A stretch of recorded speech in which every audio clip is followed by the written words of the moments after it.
এখানে টার্কির ডিম সেদ্ধ করছি, ভুনা করব খুব সুন্দর করে, শেয়ার করব আপনাদের সাথে। টার্কির ডিম কিন্তু খুবই মজা, দেখুন দেখতে একটু অন্যরকম, আগাটা চোখা হাঁসের ডিমের মতো অনেকটা, কিন্তু এরকম চিটকি চিটকি থাকে।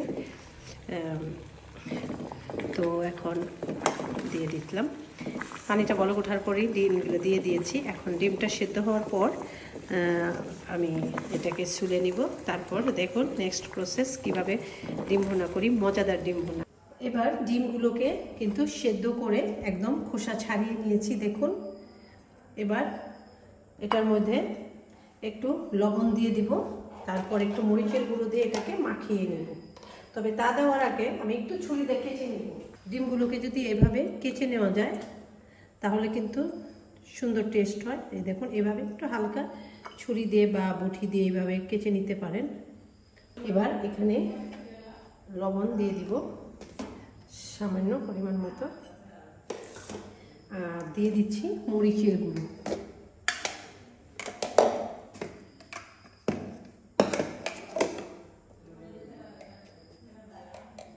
একটু মরিচের গুঁড়ো দিয়ে দিলাম।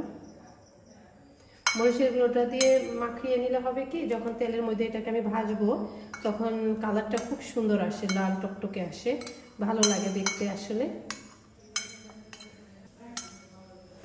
আর এখানে খুব সামান্য পরিমাণ একটু হলুদের গুঁড়ো দিয়ে দেবো ছিটিয়ে।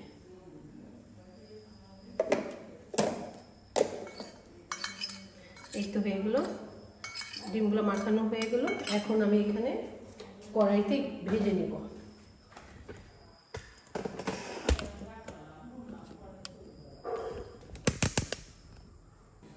তেল দিয়ে দিচ্ছি,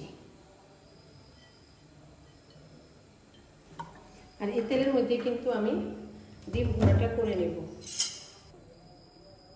অল্প জালে খুব সুন্দর করে ডিমগুলোকে আমি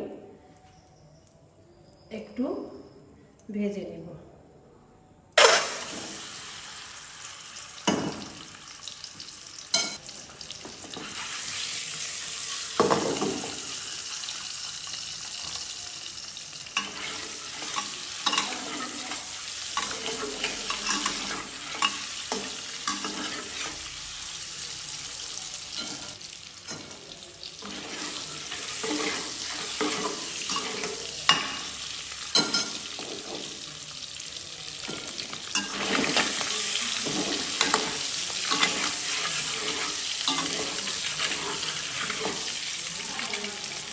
এবার খুব সুন্দর ডিমগুলোকে লাল লাল করে ভেজে নিলাম। এখন এগুলোকে তুলে নিচ্ছি।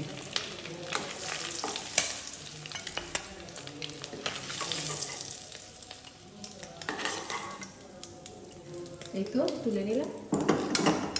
এখন এখানে দিয়ে দিব একটা তেজপাতা, এরপর কয়েকটা আস্ত জিরার ফোড়ন দিয়ে দিচ্ছি,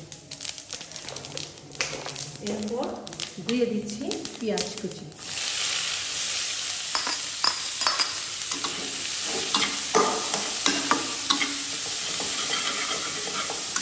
এখন কিন্তু এখানে তেল দিতে হবে আরো।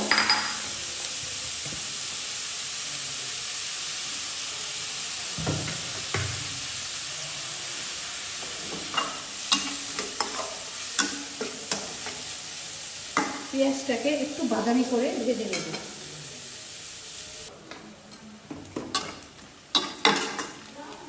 পেঁয়াজটা একটু নিয়ে এসেছে, এই পর্যায়ে খুব সামান্য পরিমাণ আমি রসুন পেস্ট দিয়ে দিব। যেহেতু 4টা ডিম, খুব বেশি দেওয়ার কিন্তু দরকার নেই, এই যে খুবই সামান্য।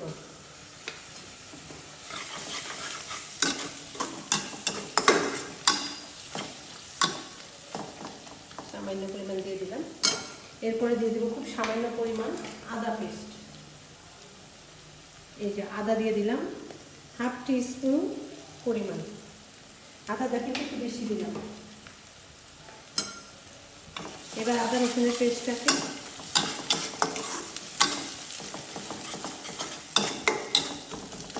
ভাজা ভাজা করে নিচ্ছি। এবার এখানে দিয়ে দিব পরিমাণ মতো হলুদের গুঁড়ো সামান্য, ধনিয়ার গুঁড়ো 1/2 টিস্পুন, জিরা গুঁড়ো সামান্য,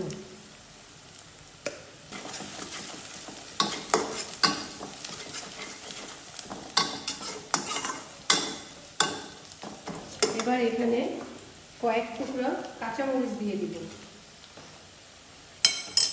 এখানে ফালি করে রাখা কয়েকটা কাঁচামরিচ দিয়ে দিব।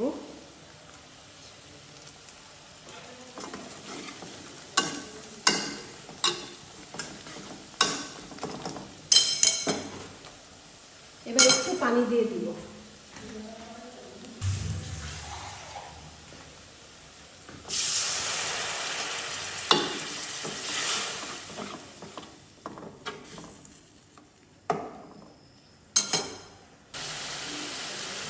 এখানে খুব সামান্য একটু মরিচের গুঁড়ো দিয়ে দিব।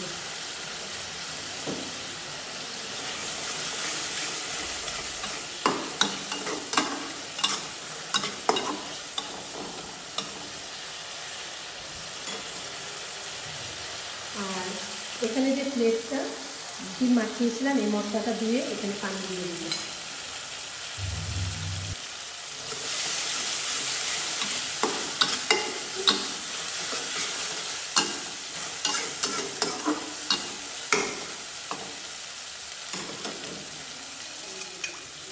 মশলাটা কষিয়ে নেওয়ার জন্য এখানে আমি মাখামাখি পানিটা দিয়ে দিলাম। এবার এটাকে খুব ভালোভাবে কষিয়ে নিব। আর এখানে একটু লবণ দিব, চেকে দিব, কারণ আমি যখন ডিমটা মাখিয়েছিলাম তখন কিছু লবণ দিয়েছিলাম। লবণ লাগবে, 1/2 টিস্পুন পরিমাণ লবণ দিয়ে দিলাম। এবার পেঁয়াজটা যখন একদম তেলের উপরে উঠে আসবে তখন ডিম দিয়ে দিব। এখন একটু ঢেকে দিব। দেখুন পেঁয়াজটা কষিয়ে নিচ্ছি। এই অবস্থায় আমি ডিমগুলো দিয়ে দিব। ডিমগুলো দিয়ে দিচ্ছি। একটু পানি পানি থাকা অবস্থায় দিবেন, যাতে ডিমের জন্য আলাদা কোনো পানি দিতে না হয়, তাহলে সেই ডিম ভুনাটা কিন্তু অনেক টেস্ট হয়।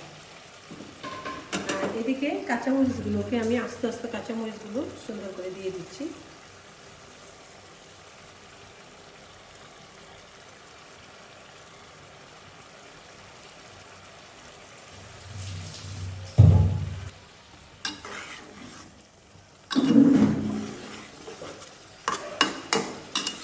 সেখানে ধন্যবাদ আছে,